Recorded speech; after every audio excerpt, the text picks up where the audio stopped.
Welcome back. The Benue State government has launched a compulsory biometric data capturing for all commercial motorcyclists operating in the state to curb cases of armed robbery and terrorism like the herdsman attack on its communities. The project, which is being driven by the State Board of Internal Revenue as part of measures to ensure motorcyclists pay their 15 naira daily revenue, will ensure the complete security details of an operator. Benue State, popularly called the food basket of the nation, is one of the 11 states which has not banned the use of motorcycles as a means of transportation due to lack of alternative jobs. However, the continuous use of motorcycles in the state now pose security threat, according to Governor Samuel Otom, who says credible intelligence obtained by security agencies indicates that insurgents displaced from the northeast have infiltrated the business. This biometric we have initiated, like I said, is for the benefit of all of us, for government, for yourself, and as a way of ensuring we check security. If there is infiltration, we can easily identify such a person and then apprehend them. Because now with the displacement of Boko Haram in the northeast, most of them are finding other places to move to. The launch of the biometric exercise, according to the presentation, will detail all 10 fingerprints of the operator, his residential address and next of kin, while wearing reflective jackets bearing individually assigned security code during working hours. The project of biometric registration, let me say, is very important in our own side because it helps the state ESCO to identify their members. And it also serves as the security cover-up. In order to support this project, we issue our office for the consultant to be operating in our office. Because if the consultant is operating in our own office, our members will look at the project as if it is our own project. The executive chairman of the Revenue Board, whose office is in charge of the implementation of the biometric project, lists the security and economic benefits of ensuring full compliance. We don't have much taxes in Makurdi. Okadas fly till 8 p.m. by law. If they are registered and captured into the database, they could ride even up to 12 midnight because the identity is known. If you have a smartphone and you are able to send a code, with your smartphone you will look at the face of the Okada person. This will stop for people taking Okada, going into a house, killing people, dashing out, entering into houses and stealing. Members of the Motorcycle Operators Association initially resisted the project by protesting against its implementation. The chairman says the agitation is now in the past. The ESCO, the state ESCO and the branch ESCO, we are supporting the government because the project itself is not a bad project. It's a good project, so we are in support of it. Let them comply with the projects. The Benue State government is not leaving any security lead to chance, as it has come under serious pressure following the simultaneous attacks on its communities. The Victim Support Fund has distributed some learning materials to about 3,000 school children in Yobe State, northeast Nigeria. The Executive Secretary of the VSF, Professor Sunday Ocheche, said the mandate of his organization is to create an enabling environment for accelerated recovery. With several years of Boko Haram attacks in the northeast, several residents were forced to flee their homes to safer grounds. Now, this has affected the education of children from the towns attacked by Boko Haram. They have no option but to live with their parents in makeshift camps.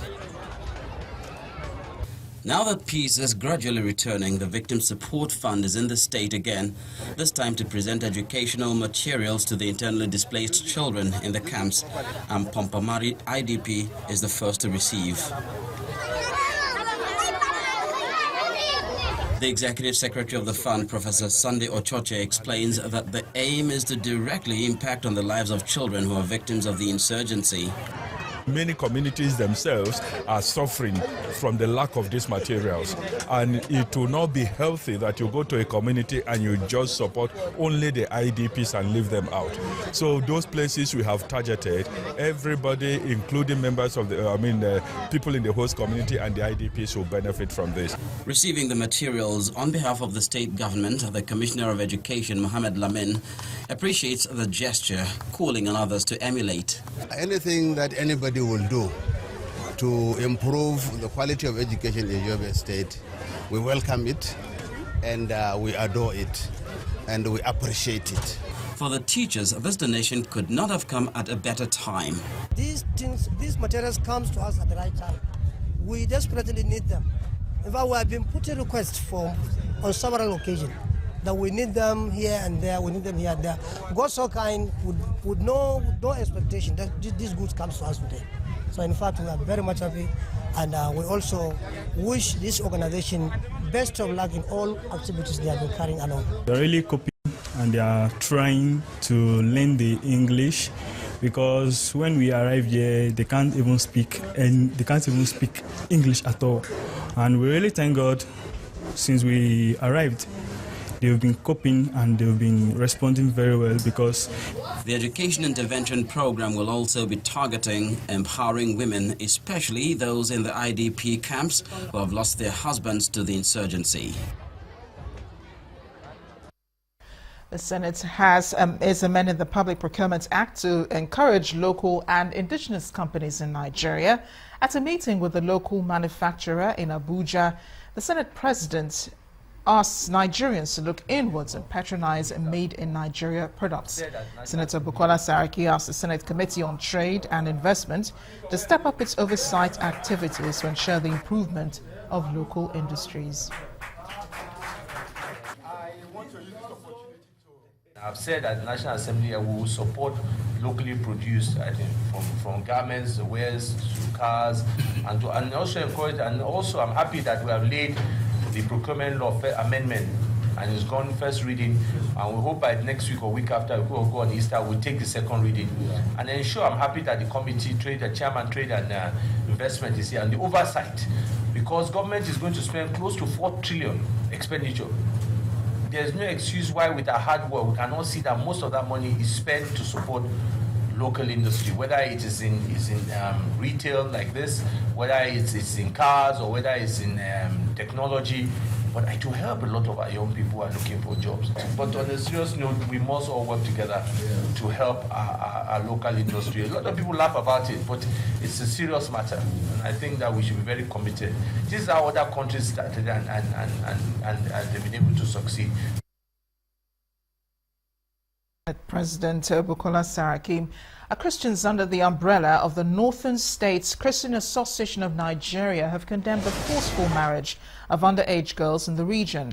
They're calling on traditional rulers and religious leaders not to encourage early child marriage against their wish. The United Nations Charter on Child Rights clearly condemns marriage below the age of 18. According to its statistics, 1 in every 3 girls is married before the age of 18, and 1 in 9 is married under the age of 15. Again, with the recent abduction and rescue of 13-year-old Eseoruru, the incident brought to the fore the need for more intervention on marriage of minors. Historically, this issue has been on ground. We've been suffering with it here in northern Nigeria. A lot of our ladies, families wake up one day, will not see them. And the church is really concerned, and we are pleading with the government. If they can actually put every leadership on a tax, particularly our traditional rulers and the security agencies, put them on tax and see that we'll be able to control such an ugly issue that has been taking place here in northern Nigeria. We cannot live in a country where the law is there and people violate the law and nobody takes measures on that, because it is clear according to our law that a minor is a minor. And if you take away a minor from her father, you take decisions for the minor, you give out the minor into marriage, you do so many things about the minor, you have actually infringed on the right of the minor, and you've actually insulted the sensitivity of the parents of the minor. So government must live to our responsibility, and if such reports are found, we must not play politics with it. We must do what is right. Despite all allusions for this practice, there are Muslims that say their faith gives no approval for such. Islam did not permit an underage marriage. Islam has never permitted it. It's not in Islam. It could be a tradition of some people that they have been doing it in the past and they successfully do it. And if you look at that thing, it has caused a lot of problem among such girls of underage. Whatever controversies that may have been stirred by the case of S.A., one thing remains: Nigerians are expected to stand up for the strengthening and enforcement of laws that protect the child rights. As well as a risk of maternal. Staying with family issues, the consequences of unfaithfulness in marriage have been identified as being responsible for challenges experienced in many families. Pastor Folorunsho Alakija, the founder of Rose of Sharon Glorious Ministries International, highlighted these factors at a seminar tagged Faithfulness in Marriage. She missed no words in emphasizing the need for couples to return to the sanctity of marriage. Pastor Alakija also advised couples to show more love to each other by being selfless and adhering to God's commandments. We look into our Bible in Hebrews 13:4, which says, marriage is honorable among all, and in the bed undefiled. But fornicators and adulterers God will judge. This scripture is so profound, but yet many Christians ignore its weighty implication. Many marriages have been broken to unfaithfulness to their spouses. And now to the arts. We see a slice of the Benin works of art in the Gems and Virtues exhibition, which took place on the sidelines of the Uge Festival in Edo State.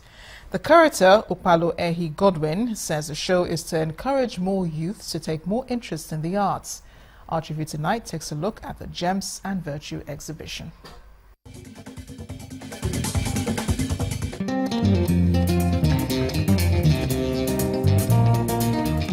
The title of the show already sets the tone for the viewer. What makes Benin the city on everyone's lips when talking about art and culture, not only in Nigeria but around the globe? It's a combination of contemporary arts and artifacts. We talk about the old and now and project towards the future. That is to say, we are blending tradition with modernity. These works seen in the Gems and Virtue exhibition gives the viewer a slice of the Benin lifestyle through one of its oldest cultural festivals, Ugie. The rich display of the pomp and pageantry of the ancient kingdom is seen in these bronze works, which explains what the Ugie festival represents: a celebration of prosperity and a time to pray for good tidings in the future. Igwe Festival is part of the Ugie Festival. It's one of the festivals during Ugie Festival. It's an activity that's been held over the years, over 600 years old. It's an activity to celebrate the end of the year and the ushering in of a new year. It's a heritage the people of Benin in Edo State guard jealously. They have etched it in these works so generations will not forget that skill and ingenuity has been here for decades.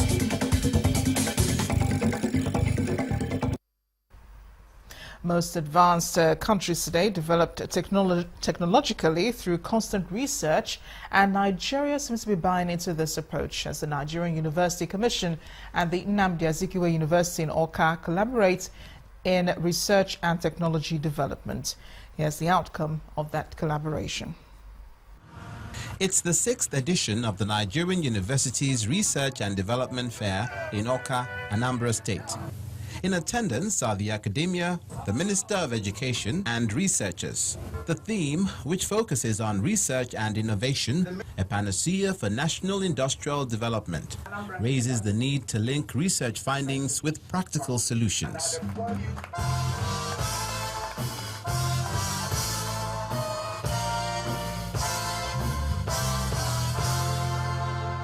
This raises the urgent necessity of moving beyond basic research to applied research and development or innovation, which in addition to creating new knowledge and technologies leads to discovering solutions to our extant problems and promoting the global competitiveness of our industries.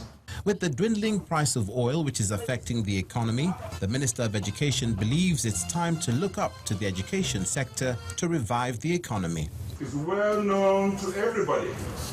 Our country is at a crossroad. Government has therefore declared an urgent need for diversification of the economy. The momentum and in fact the know-how for achievement of this goal is expected from you and our universities. In addition to educating students, universities should also create research that can be commercialized into new products and services. The industrialists who can afford to exhibit along line with the university researchers. Even the government agencies should exhibit alongside the lecturers, the researchers within the university, because that's the only way they will exchange ideas. And the ideas will finally materialize, get into the economy, and of course, get people employed. After the talk, the fair was open for exhibition of different designs put out by the students. It also provides a platform for universities to partner with industries to boost global competitiveness of the nation's goods and services.